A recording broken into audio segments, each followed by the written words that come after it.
The bitter Colorado wind howled through the gaps in the wooden church walls, carrying with it the scent of snow and something darker, the smell of hatred that had been festering in Redemption Creek for months.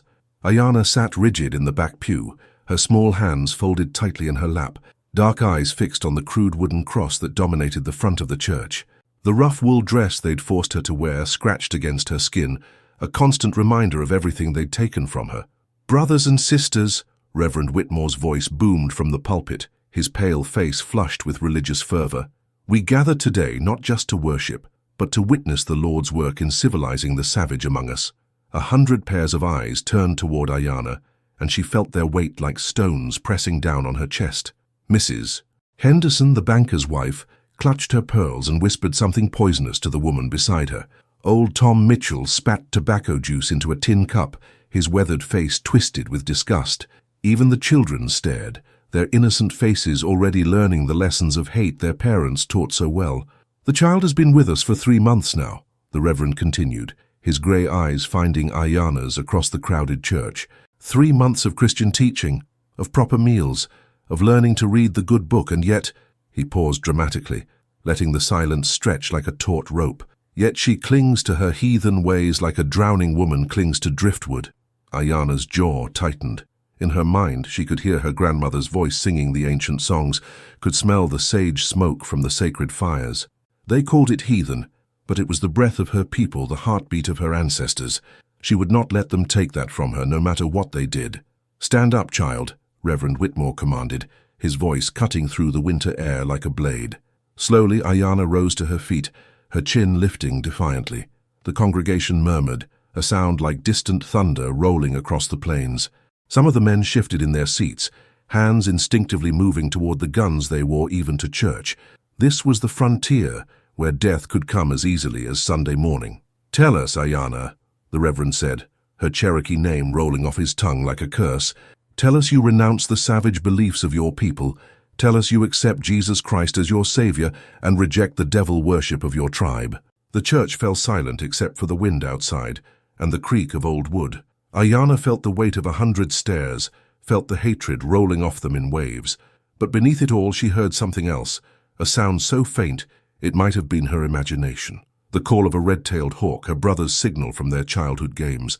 Her heart hammered against her ribs. Could it be? After all these months of captivity, of being told her family was dead, could Sequoyah truly be here? "I'm waiting, child," Reverend Whitmore said, his voice growing harder. "The congregation is waiting. Renounce your heathen ways." Aiyana looked around the church, at the faces twisted with anticipation and hate. She thought of her grandmother's weathered hands teaching her to weave, of her mother's gentle voice telling the old stories, of Sequoyah's promise that he would always protect her. These people had taken everything from her, her family, her home, her very name, but they could not take her spirit.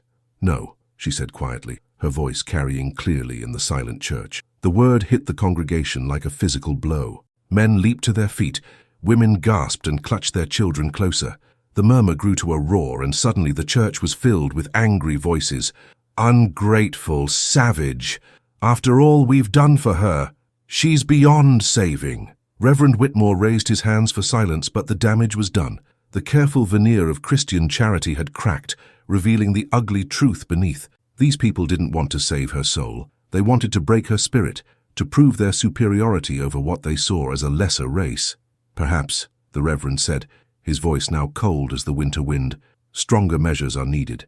Perhaps the child needs to understand the consequences of defying God's will." The men began to move, rising from their pews like wolves scenting blood. Aiyana pressed her back against the rough wooden wall, her dark eyes darting toward the doors. But there were too many of them, and nowhere to run. Outside, the wind suddenly died, and in that moment of stillness she heard it again, the cry of the hawk, closer now, and filled with the promise of storm. The men of Redemption Creek formed a slow circle around Aiyana, their boots thundering against the wooden floor like war drums. She could smell the whiskey on their breath, the gun oil on their clothes, the sweat of righteous anger. Sheriff Morrison, a thick-set man with grey whiskers and cold blue eyes, stepped forward first. "Now hold on there, Reverend," he said, his hand resting on his gun belt. "Maybe we've been too soft on the girl. Maybe it's time she learned what happens to those who spit in the face of Christian charity." "Amen to that," shouted Jake Brennan, the saloon owner, his face red with drink and fury. "We've fed her, clothed her, tried to save her soul, and this is how she repays us?" "Mrs." Henderson's shrill voice cut through the masculine growls. "I told you all from the beginning. You can't civilize a savage. It's like trying to teach a wolf to prey." The circle tightened. Aiyana could see the cruel anticipation in their eyes, the way their hands flexed as if already imagining what they would do to her. She thought of the stories her grandmother had told her about the old days, about warriors who faced impossible odds with courage in their hearts.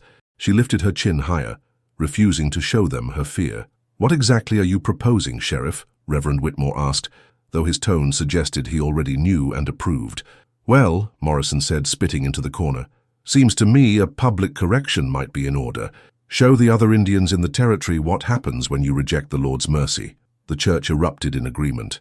Men nodded grimly, women whispered excitedly among themselves, and even some of the children watched with wide, hungry eyes. This was entertainment to them, a break from the harsh monotony of frontier life. "String her up," someone called from the back. "Tar and feathers," shouted another. "Make her crawl on her knees and beg forgiveness." Aiyana's breath came in short gasps now, but she held her ground. She would not run, would not cower, would not give them the satisfaction of seeing her break. In her mind she began to sing one of the old songs, the words silent but powerful, connecting her to her ancestors and their strength. Outside, the winter wind had picked up again, but now it carried something else, the faint scent of smoke. Just a wisp, so subtle that only someone raised in the wilderness would notice it. Aiyana's heart leaped. She knew that smell, knew the particular way her brother built fires to send signals across great distances.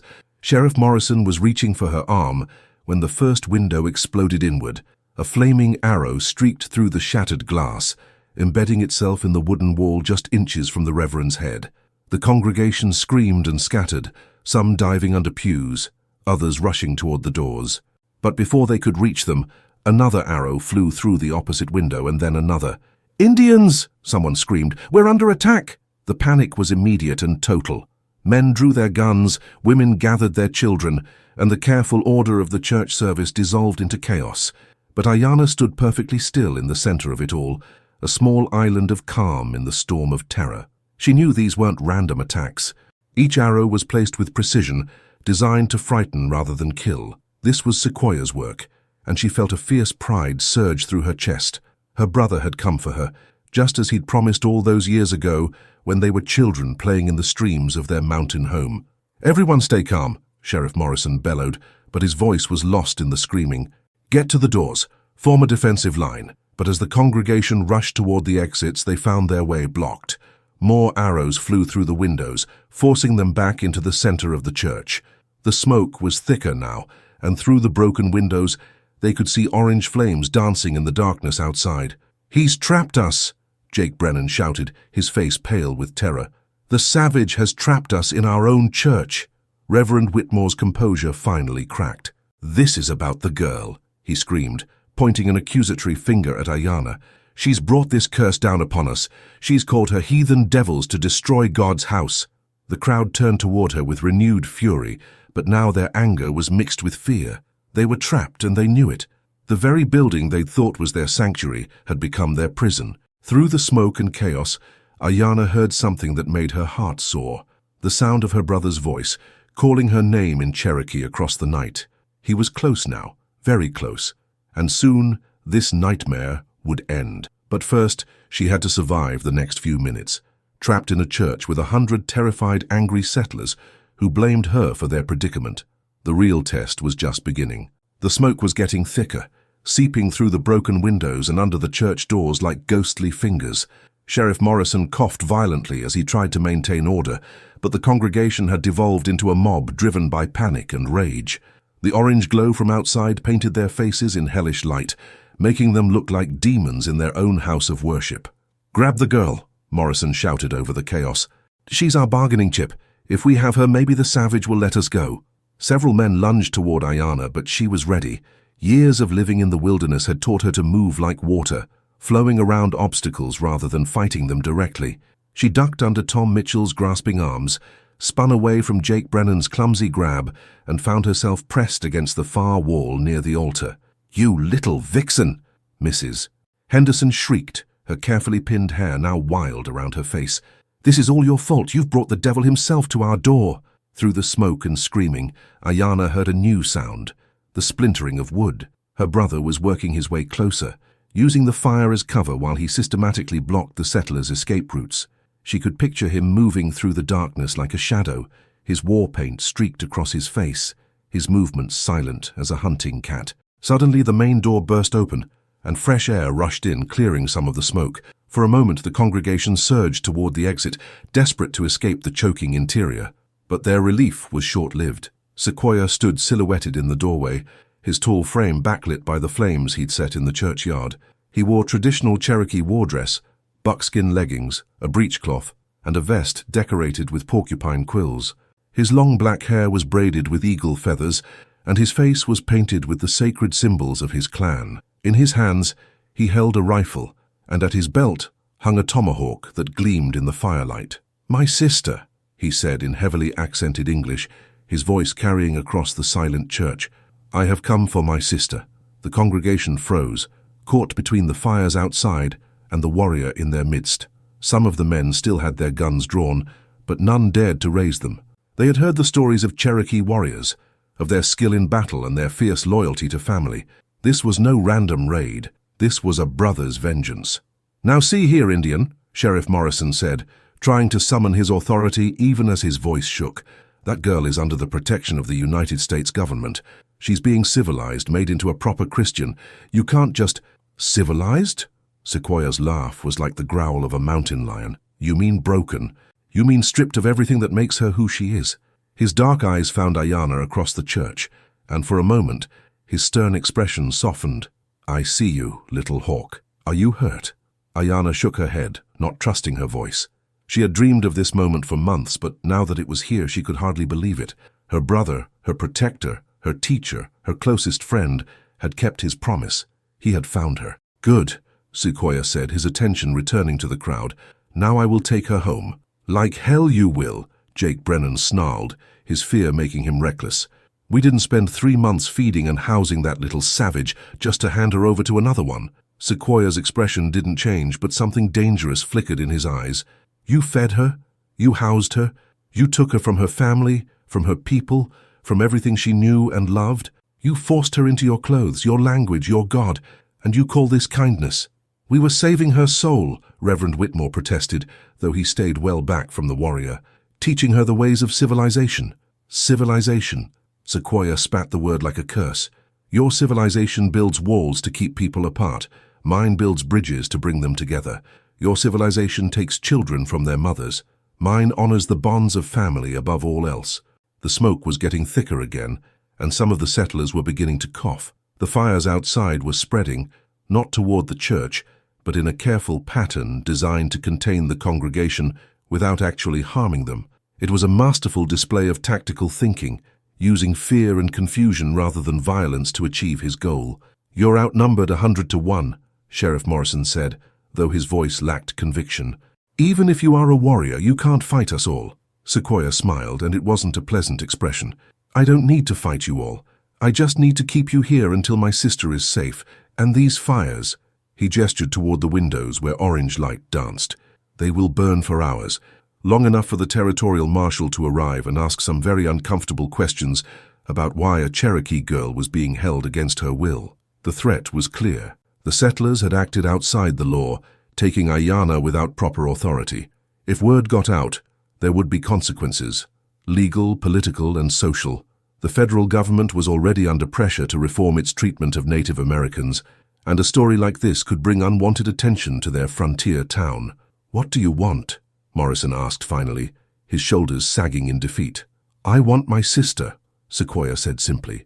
"And I want your word that you will not follow us." The standoff stretched like a taut bowstring, ready to snap at any moment. Outside, the fires continued to burn, and inside 100 settlers faced a single Cherokee warrior who had outmaneuvered them all. The silence stretched between Sequoyah and the congregation like a frozen lake, fragile and dangerous. Aiyana could see the conflict playing out on the settlers' faces, fear warring with pride, practical concerns battling against deep-seated prejudice. The smoke continued to drift through the broken windows, carrying with it the acrid smell of burning wood, and the promise of worse to come if this standoff continued. Sheriff Morrison cleared his throat, his hand hovering near his gun, but not quite touching it. "Even if we wanted to let her go," he said carefully, "it ain't that simple. There are laws, procedures. The Indian agent would have to—" "The Indian agent," Sequoyah interrupted, his voice cutting like a blade. "Who took bribes from the local ranchers to look the other way when they stole our horses? Who sold government supplies meant for the reservation to line his own pockets? That Indian agent?" Morrison's face flushed red. The corruption was an open secret in the territory, but no one spoke of it aloud. "That's a serious accusation, Indian." "It's also the truth," Sequoyah replied calmly. "And I have witnesses. Cherokee witnesses who saw the transactions, who know where the money went. How do you think that would look in a territorial court?" The implications hung in the air like smoke. If Sequoyah could prove corruption, it would invalidate any legal claim the government had on Aiyana. More importantly, it would expose the entire network of graft and illegal dealings that kept the frontier system running. "Mrs. Henderson pushed forward, her face twisted with rage. "You can't just threaten us. We're God-fearing Christian folk. We were trying to help that girl." "Help?"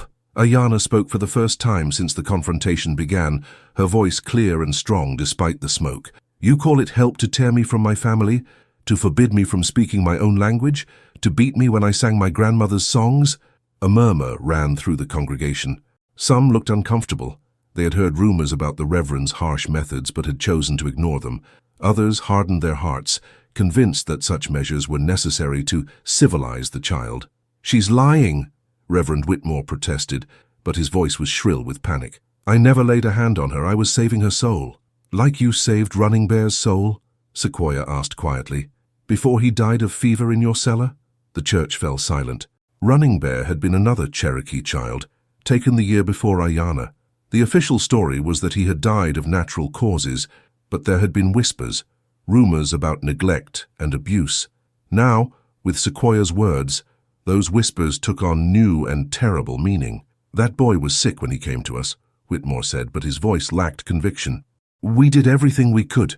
You locked him in a root cellar for 3 days without food because he wouldn't stop crying for his mother," Sequoyah said, his voice like winter wind.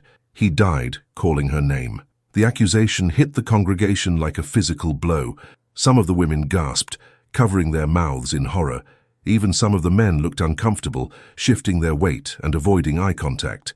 They had known, on some level, that things weren't right. But it was easier to ignore the truth than to confront it. "You can't prove any of that," Morrison said, but his voice was weak. "Can't I?" Sequoyah reached into his vest and pulled out a small object, a child's moccasin, decorated with beadwork in the Cherokee style. "I found this in the cellar, along with claw marks on the walls where he tried to dig his way out. A 7-year-old boy dying alone in the dark, while you people sat in your comfortable homes and told yourselves you were doing God's work." The moccasin seemed to glow in the firelight, a small and terrible testament to the cruelty that had been done in the name of civilization. Several of the women were crying now, and even some of the men looked sick. "What do you want?" Morrison asked again, but now his voice was defeated. "I want my sister," Sequoyah said simply. "And I want your word that no other Cherokee children will be taken from their families. Not by you, not by anyone in this territory." "I can't promise that," Morrison said. The government, Sequoyah interrupted, "will have bigger concerns when they learn about the corruption, the abuse, the children who died in your care. Unless, of course, there's no one left to tell the tale, because those responsible chose to do the right thing." It was a masterful piece of negotiation, offering the settlers a way out while making the consequences of refusal crystal clear. They could let Aiyana go and reform their ways, or they could face federal investigation and possible criminal charges. Jake Brennan suddenly spoke up, his voice cracking with emotion. "I got a daughter about her age. If someone took her from me—" He trailed off, unable to finish the sentence. "Then you understand," Sequoyah said quietly. "All I want is to take my sister home." The congregation began to murmur among themselves, the tide of opinions slowly turning. They were beginning to see Aiyana not as a savage to be civilized, but as a child who had been torn from her family. The romantic notions of saving souls were crumbling in the face of hard reality. Sheriff Morrison looked around at his people, seeing the doubt and guilt in their faces. He was a practical man, and he could read the writing on the wall. "If we let her go," he said slowly, How do we know you won't come back? How do we know you won't seek revenge?" Sequoyah was quiet for a long moment, and when he spoke, his voice was heavy with sadness. "Sheriff, I have already lost too much to this conflict. My parents, my grandparents, my way of life, all taken by the march of what you call progress. I don't want revenge. I just want to go home with my sister and live in peace." The truth of his words rang in the smoky air. This wasn't about conquest or warfare. It was about family, about love, about the most basic human need to protect those we care about.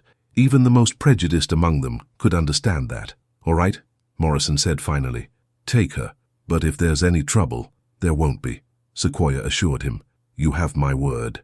The warrior looked across the church to where Aiyana stood, and for the first time since entering, he smiled. "Come, little hawk.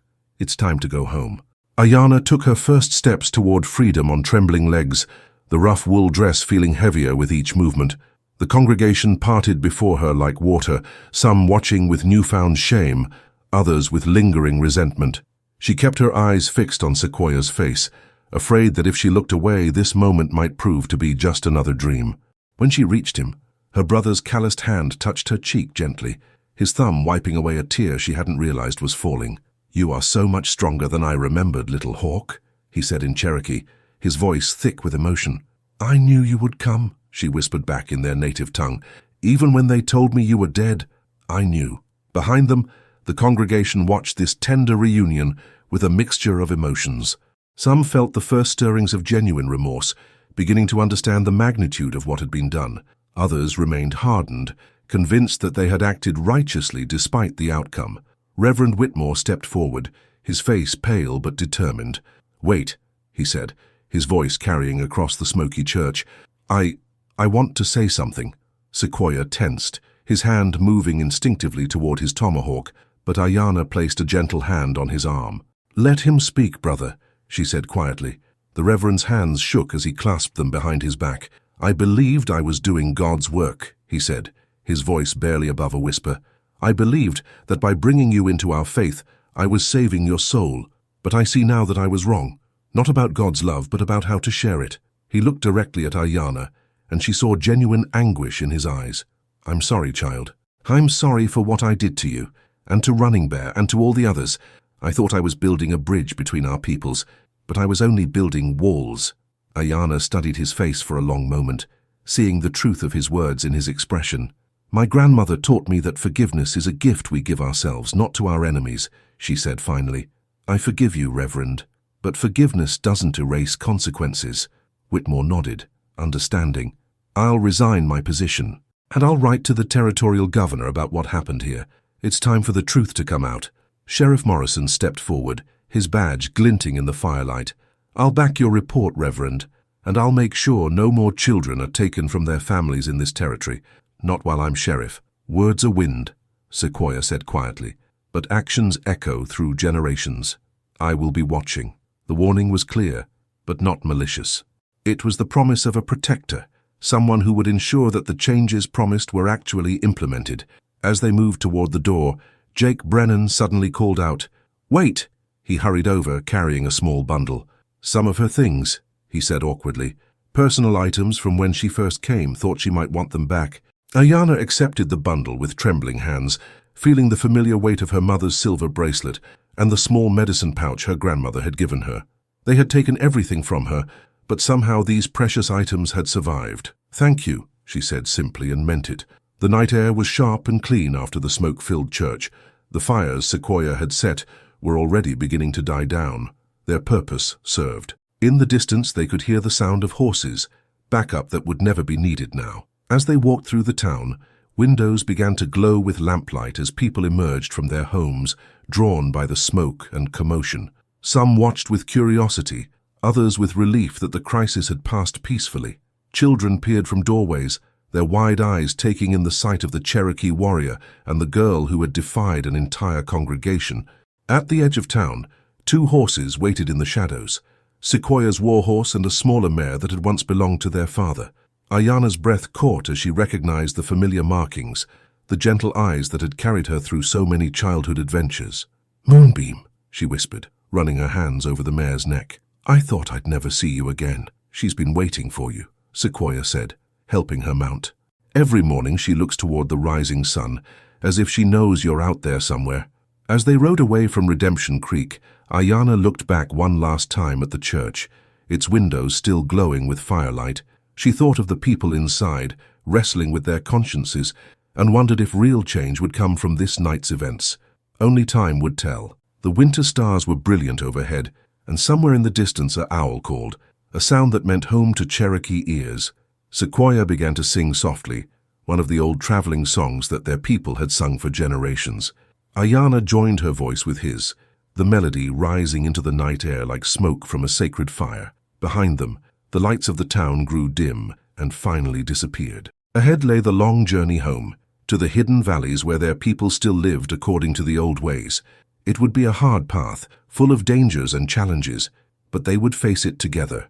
"Brother," Aiyana said as they rode through the darkness, "what will happen to the people in the town? Will they really change?" Sequoyah considered the question carefully. "Some will," he said finally.